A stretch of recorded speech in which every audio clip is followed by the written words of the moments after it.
Hello, എല്ലാവരും സുഖമായിരിക്കുന്നോ? നമുക്കിന്ന് നമ്മൾ കടയിൽ നിന്ന് മേടിക്കുന്ന പോലെ തന്നെയുള്ള ടെക്സ്ചറിൽ വീട്ടിൽ തന്നെ ഒരു കളറോ പ്രിസർവേറ്റീവ്സോ ഒന്നും ചേർക്കാതെ നല്ല സൂപ്പറായിട്ടുള്ളൊരു ഗോതമ്പ് ഹൽവ ഉണ്ടാക്കുന്നത് എങ്ങനെയാണെന്ന് നോക്കിയാലോ. അപ്പോൾ ആദ്യമായിട്ട് നമ്മുടെ വീഡിയോ കാണുന്നെങ്കിൽ നമ്മുടെ ചാനലൊന്ന് സബ്സ്ക്രൈബ് ചെയ്തേക്കണം കേട്ടോ. അതുപോലെ നോട്ടിഫിക്കേഷൻസ് കിട്ടാൻ വേണ്ടിയിട്ട് ബെല്ലൈക്കണോട് ഒന്ന് ക്ലിക്ക് ചെയ്ത് വിട്ടേക്കണേ. ഇത് കണ്ടില്ലേ എന്ത് പെർഫെക്റ്റ് ആണെന്ന് നോക്കിയേ. ആദ്യമായിട്ട് ഹൽവ ഉണ്ടാക്കുന്ന ആൾക്കും ഏറ്റവും പെർഫെക്റ്റായിട്ട് ചെയ്യാൻ പറ്റുന്ന റെസിപ്പിയാണ്. അതിന് വേണ്ടിയിട്ട് ആദ്യമായിട്ട് നമുക്ക് വേണ്ടത് 1 കപ്പ് ഗോതമ്പ് പൊടിയാണ്. അത് ഞാനൊരു പാത്രത്തിലേക്ക് ഇട്ട് കൊടുത്തിട്ടുണ്ട്. എന്നിട്ട് അതിലേക്ക് കുറേശ്ശെ കുറേശ്ശെ വെള്ളം ഒഴിച്ചിട്ട് നമുക്ക് ഒരു ഗോതമ്പ് കൊണ്ട് നമ്മൾ ചപ്പാത്തിക്കൊക്കെ വേണ്ടി കുഴക്കില്ലേ, അതുപോലെ ഒരു ഡോ തയ്യാറാക്കി എടുക്കണം. അത് സ്മൂത്തൊന്നും ആവണ്ട, ജസ്റ്റ് നമ്മളിങ്ങനെ ഒന്ന് കുഴച്ചൊന്നെടുക്കണം. അതിലേക്ക് 3 കപ്പ് വെള്ളം, നോർമൽ വെള്ളം ഒഴിച്ചു കൊടുക്കാം. എന്നിട്ട് അത് നമ്മൾ ഒന്ന് കുതിരാനിടണം. അതൊരു 1 മണിക്കൂർ 1.5 മണിക്കൂർ കൊണ്ട് തന്നെ ഇത് ഈ ഒരു ടെക്സ്ചറിൽ കിട്ടും. അപ്പോൾ അത് സ്പൂൺ കൊണ്ടോ ഒരു വിസ്ക് കൊണ്ടോ നന്നായിട്ടൊന്ന് ഇളക്കുക, അല്ലെങ്കിൽ കൈ കൊണ്ട് ഇളക്കുക.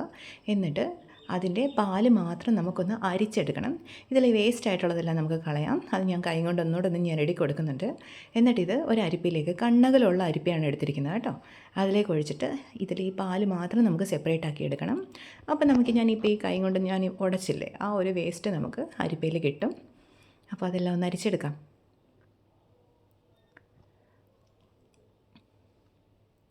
നമുക്ക് ഈ ഗോതമ്പിൻ്റെ പാല് മാത്രമാണ് സെപ്പറേറ്റായിട്ട് വേണ്ടത് കേട്ടോ, ഹൽവ ഉണ്ടാക്കാൻ വേണ്ടിയിട്ട്. അപ്പം ഞാൻ വേണ്ടേ ഇതെല്ലാം അരിച്ചെടുത്തിട്ടുണ്ട്. ഞാനിത് ഒരു 2-3 തവണയും കൂടി ഒന്ന് അരിക്കുന്നുണ്ട് കേട്ടോ.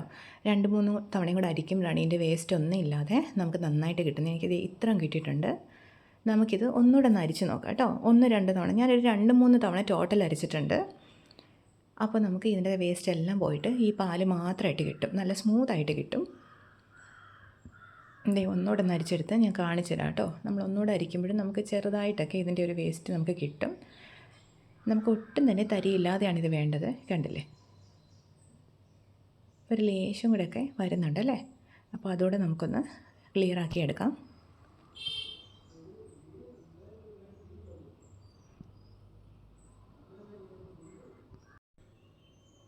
കണ്ടില്ലേ, ഇത്ര വേസ്റ്റ് ഇവിടെ കിട്ടിയിട്ടുണ്ട്. ഇനി നമുക്കിത് ഈ പാത്രം അനക്കാതെ ഇവിടെ വെക്കാം കേട്ടോ. ഒരു 10 മിനിറ്റ് കൊണ്ട് ഇതിൻ്റെ വെള്ളം മുഴുവൻ മുകളിൽ തെളിഞ്ഞ് വരും. അപ്പം നമുക്ക് ആ വെള്ളം കോരി മാറ്റണം. കണ്ടില്ലേ, ഈ വെള്ളം മുഴുവൻ മാറ്റിയിട്ട് ഇതിൻ്റെ ഈ പാല് മാത്രമാണ് നമുക്ക് ഹൽവ ഉണ്ടാക്കാൻ വേണ്ടത് കേട്ടോ. അപ്പം ഞാൻ ഈ വെള്ളം മുഴുവൻ മാറ്റിയിട്ട് ഞാൻ കാണിച്ചു തരാം. ഇത്രയും നമുക്ക് കിട്ടിയിട്ടുണ്ട്. ഇത് നല്ല തിക്കായിട്ടുള്ള പാലാണ് കേട്ടോ. ഇനി നമുക്കിതാണ് നമുക്ക് ഹൽവ ഉണ്ടാക്കാൻ വേണ്ടിയിട്ട് ബേസിക്കായിട്ട് വേണ്ടത്. അപ്പം നമുക്കിനി ഉണ്ടാക്കാൻ തുടങ്ങാം.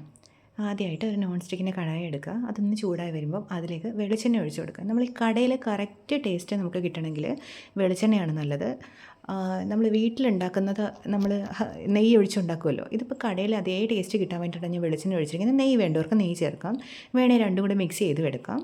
അപ്പോൾ ഞാനിതിലേക്ക് ഒരു 2 ടേബിൾ സ്പൂൺ വെളിച്ചെണ്ണ ഒഴിച്ച് കൊടുത്തിട്ടുണ്ട്. എന്നിട്ട് നമ്മൾ ഈ മാവ് ഇതിലേക്ക് ഒഴിച്ച് കൊടുത്ത് കൈവിടാതെ ഒന്ന് ഇളക്കി കൊടുക്കണം. ഇത് കട്ട കെട്ടാതെ നന്നായിട്ടൊന്ന് കുറുകി വരണം.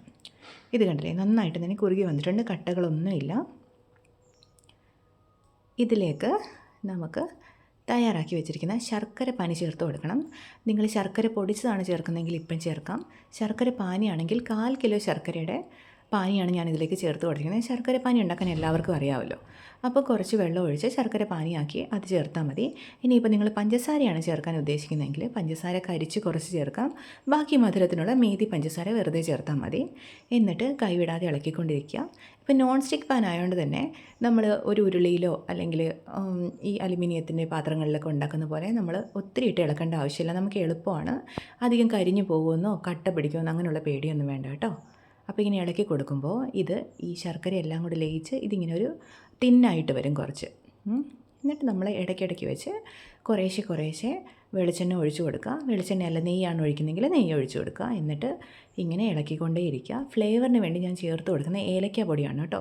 ഏലക്കാപ്പൊടി ചേർത്തില്ലെങ്കിലും കുഴപ്പമൊന്നുമില്ല, എങ്കിൽ ഏലക്കാപ്പൊടി ചേർക്കുമ്പോൾ നല്ലൊരു ഫ്ലേവർ കിട്ടും. ഞാനിവിടെ 1 ടീസ്പൂൺ പഞ്ചസാരയുടെ കൂടെ പൊടിച്ച ഏലക്കാപ്പൊടിയാണ് ചേർത്തിരിക്കുന്നത്.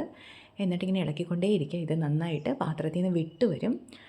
അത് ഇപ്പം വേണമെങ്കിലും നമുക്കിത് കഴിക്കാം കേട്ടോ. ഇപ്പം വേണമെങ്കിലും നമ്മൾ ഈ തിരുനെൽവേലി ഹൽവ എന്നൊക്കെ പറഞ്ഞ് തമിഴ്നാട്ടിൽ കിട്ടില്ലേ, ആ ഹൽവയൊക്കെ ഈ ഒരു പാകത്തിനാണ് ഇരിക്കുന്നത്. ഇങ്ങനെ നമുക്ക് കഴിക്കാം. നമുക്കെങ്കിലും കുറച്ചുകൂടെ ഒരു തിക്നെസ് വേണമല്ലോ, നമുക്കിത് മുറിച്ചെടുക്കാൻ വേണ്ടിയിട്ട്. അപ്പോൾ കുറച്ച് നേരം കൂടെ ഇളക്കി കൊടുക്കുക. ഞാനിതിലേക്ക് കുറച്ച് കാഷ്യൂ നട്ട്സ് മുറിച്ച് ചേർത്ത് കൊടുക്കുന്നുണ്ട് കേട്ടോ. അത് ഞാൻ നെയ്യിൽ വഴറ്റിയതൊന്നുമല്ല, ജസ്റ്റ് അത് മാത്രം. ഇതിലേക്ക് ഞാൻ വെളിച്ചെണ്ണ ഒരു തരിയും കൂടി ചേർത്ത് കൊടുക്കുന്നുണ്ട്. ഞാനിതിലേക്ക് ഒത്തിരി വെളിച്ചെണ്ണയൊന്നും ചേർത്തിട്ടില്ല കേട്ടോ. ഒരു 3-3.5 ടേബിൾ സ്പൂൺ വെളിച്ചെണ്ണയെ ഞാൻ യൂസ് ചെയ്തിട്ടുള്ളൂ. കൂടുതൽ വേണ്ടവർക്ക് കൂടുതൽ ചേർക്കാം. ഇനി ഞാൻ ഗ്രീസ് ചെയ്തൊരു പാത്രത്തിലേക്ക് വെളിച്ചെണ്ണയോ നെയ്യോ തടവിയ ഒരു പാത്രത്തിലേക്ക് കുറച്ച് എള്ളും കുറച്ച് കശുവണ്ടി ഇങ്ങനെ വെച്ച് കൊടുക്കുന്നുണ്ട്. നമ്മളത് തിരിച്ചിടുമ്പോൾ അതിൻ്റെ മുകളിങ്ങനെ ഭംഗിയായിട്ട് കിട്ടാൻ വേണ്ടിയിട്ടാണ് കേട്ടോ. അങ്ങനെ ഇട്ട് കൊടുക്കുക.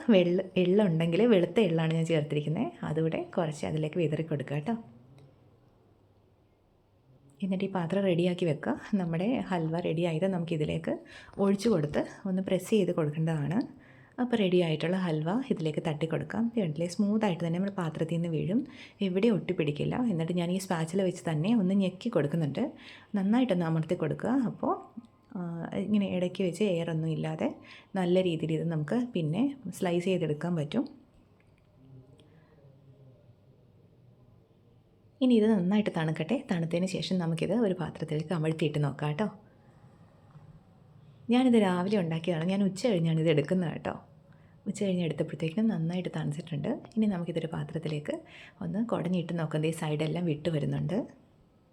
ഞാനൊരു പ്ലേറ്റിലേക്ക് ഇത് തട്ടി കൊടുക്കുന്നുണ്ട്. ഇത് ഈസി ആയിട്ട് ഇറങ്ങിപ്പോരും കേട്ടോ.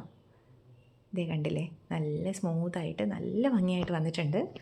അപ്പോൾ എന്തൊരു എളുപ്പമുള്ള റെസിപ്പിയല്ലേ. വളരെ എളുപ്പമാണ് ഇത് ചെയ്യാൻ വേണ്ടിയിട്ട്. നമുക്കൊരു 30 മിനിറ്റിൻ്റെ ആവശ്യമുള്ളൂ ഇത് ഉണ്ടാക്കാൻ വേണ്ടിയിട്ട്. നമുക്ക് വലിയ ചിലവൊന്നുമില്ല. നമ്മളുടെ വീട്ടിൽ ശർക്കര ഉരുക്കി എടുക്കുന്നൊരു പാട് മാത്രമേ ഉള്ളൂ. അപ്പോൾ നമുക്കിതൊന്ന് മുറിച്ച് നോക്കാം എങ്ങനെയുണ്ടെന്ന്. കണ്ടില്ലേ, നല്ല ഭംഗിയില്ലേ, നല്ല തിളക്കി. ഞാൻ പറഞ്ഞല്ലോ, ഞാനൊരു 3.5 ടേബിൾ സ്പൂൺ വെളിച്ചെണ്ണ മാത്രമേ ഇതിലേക്ക് ചേർത്തിട്ടുള്ളൂ. പക്ഷേ നമുക്ക് നല്ല ഭംഗിയായിട്ട് തന്നെ കിട്ടിയിട്ടുണ്ട്. അപ്പോൾ നമുക്കിനി ഇത് മുറിച്ച് നോക്കാം. നല്ല ടേസ്റ്റി ആയിട്ടുള്ളൊരു ഹൽവയാണ് കേട്ടോ. അതുപോലെ അരിയുടെയും മൈദയുടെയും എല്ലാം നമുക്കിങ്ങനെ ചെയ്യാം. ഈ ഗോതമ്പിൻ്റെ ഹൽവയാകുമ്പം നമ്മൾ ഈ മൈദയൊക്കെ കഴിക്കുന്നതിനേക്കാളും നല്ലതല്ലേ, അതുകൊണ്ടാണ് ഗോതമ്പിൻ്റെ ചെയ്യാമെന്ന് വെച്ചത്. അപ്പോൾ ഇതേ നന്നായിട്ട് കത്തിയൊക്കെ നല്ല സ്മൂത്തായിട്ട് ഇറങ്ങിപ്പോവാണ്. ഭയങ്കര സോഫ്റ്റാണ് ഇത് കേട്ടോ. നമ്മൾ അരിയുടെയും മൈദയുടെയൊക്കെ ഹൽവയെക്കാട്ടിലും സോഫ്റ്റാണ് ഈ ഗോതമ്പിൻ്റെ ഹൽവ. അപ്പോൾ നല്ല ടെക്സ്ചറിൽ നല്ല രസമായിട്ട് കിട്ടിയിട്ടുണ്ട്. എന്തൊരു സോഫ്റ്റാണെന്ന് കണ്ടില്ലേ, ഭയങ്കര സോഫ്റ്റാണ്. നമ്മുടെ വാലിയിട്ട് അലിഞ്ഞ് പോകാമെന്ന് പറയുന്ന പോലത്തെ ഒരു ഹൽവയാണ്. അപ്പോൾ എല്ലാവരും ട്രൈ ചെയ്ത് നോക്കണം. വളരെ എളുപ്പമുള്ളൊരു റെസിപ്പിയാണ്. ട്രൈ ചെയ്ത് നോക്കിയിട്ട് ഫീഡ്ബാക്ക്സ് അറിയിക്കണം. ഇതൊരു ഫെയിൽ പ്രൂഫ് റെസിപ്പിയാണ് കേട്ടോ. ആർക്കും തെറ്റിപ്പോയില്ല. ആദ്യമായിട്ട് ഉണ്ടാക്കുന്ന ആൾക്കും വളരെ നന്നായിട്ട് ഉണ്ടാക്കാൻ പറ്റും. ഇതിപ്പോൾ ഞാൻ മുറിക്കുന്ന കണ്ടാൽ തന്നെ നിങ്ങൾക്ക് മനസ്സിലാവും ഇത് എത്ര സോഫ്റ്റാണെന്ന്. ഇത് വളരെ സോഫ്റ്റാണ്. ഈ കത്തിയൊക്കെ കണ്ടില്ലേ, ബട്ടറിൽ ഇറങ്ങിപ്പോകുന്ന പോലെയാണ് ഇറങ്ങിപ്പോകുന്നത്. അപ്പോൾ എല്ലാവരും ട്രൈ ചെയ്ത് നോക്കിയിട്ട് നമ്മളോട് ഫീഡ്ബാക്ക്സ് അറിയിക്കുക കേട്ടോ. ഇത് ഞാൻ പറഞ്ഞല്ലോ, എത്ര ചെറിയ കുട്ടിക്ക് വേണമെങ്കിൽ ഉണ്ടാക്കാൻ പറ്റും. ഇത് കണ്ടില്ലേ, എത്ര സോഫ്റ്റാണിത്. ഞാൻ ജസ്റ്റ് ഒന്ന് പിടിച്ചതേ ഉള്ളത് പൊട്ടിപ്പോയി. അത്രയ്ക്ക് ടേസ്റ്റിയാണ്. നമ്മൾ കടയിൽ നിന്ന് മേടിച്ച് കഴിക്കുന്ന അതേ ടെക്സ്ചറിലും അതേ ടേസ്റ്റുമാണ് കേട്ടോ. സത്യം പറഞ്ഞാൽ നമ്മൾ കടയിൽ നിന്ന് വാങ്ങുന്നതിനേക്കാളും ടേസ്റ്റാണ് നമ്മൾ വീട്ടിലുണ്ടാക്കുമ്പോൾ. നമ്മൾ വിചാരിക്കും ഇതൊക്കെ ഉണ്ടാക്കാനായിട്ട് ഭയങ്കര പാടായിരിക്കും, അല്ലെങ്കിൽ ഒത്തിരി നേരത്തെ പണിയായിരിക്കും. പക്ഷേ അങ്ങനെ ഒന്നും ഇല്ലെന്ന് ഇപ്പോൾ മനസ്സിലായല്ലോ. അപ്പോൾ എല്ലാവരും ട്രൈ ചെയ്ത് നോക്കാം കേട്ടോ. നാളെ നമുക്കിനി വീണ്ടും കാണാം. ബൈ.